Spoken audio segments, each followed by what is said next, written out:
Hey, uh, you caught me playing with my drone here. I don't do this too often, but have you ever thought about flying your drone in your neighborhood and thinking it should be fine? Hey, what could happen?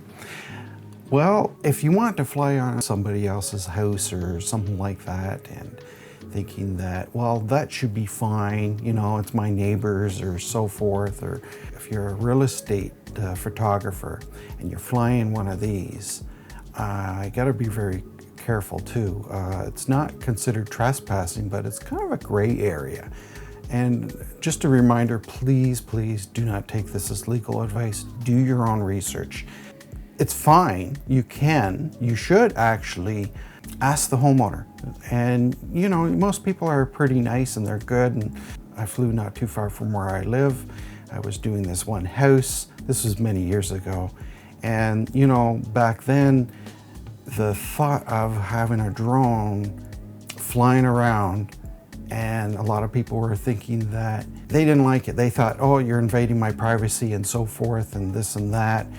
It could be considered invasion of their privacy, and they might feel that way. So it's always best just to be cautious, ask them, you know, really, you're only going to be like a minute or two over their property anyways.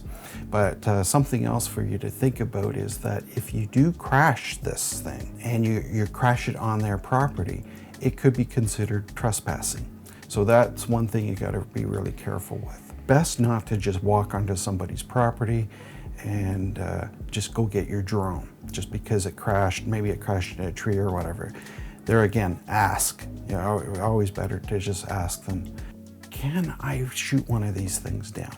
I heard in the States there were some problems flying drones over somebody else's property, and the property owner thinks that I will shoot down any drone that comes onto my property because it's invading my privacy.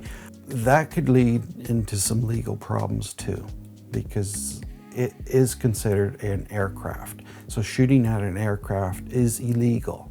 Flying over somebody else's property, you gotta fly at a safe distance. There doesn't seem to be any real, like how many meters or how many feet off from somebody's property, but really you got to be above their trees, above their house, the clotheslines. Of course, things like that are always to be thought of, and we should be anyways. We don't want to be getting too close to all that stuff. It could easily crash. It's so easy to crash. There's this one time I was flying my drone, shooting a house, and this one guy came out, one of the neighbors, and I thought, oh, he seems nice. He's just, you know, kind of walking over, and I thought, well, I'm gonna just show him what I'm doing, and he should be fine with that. And he wasn't. As soon as he came over, he told me off and said, don't fly over his house, don't fly over his neighbor's house. And he was swearing at me and everything, and it shook me up. And for myself, I'm not used to that. I was gonna show him what I was doing, and he really didn't care anyways because he already had something in his mind. It is illegal to withhold property, which the drone is a piece of property. So you do have to hand the drone back. If the drone crashed and did some damage to your property, you need to get in touch with the pilot or see what can be done. Of course, again, this is not legal advice. Please look into this for yourself, and hopefully this helps somebody out there. Flying your drone over somebody's property. This is out for the homeowners or the property owners. I keep on saying homeowners.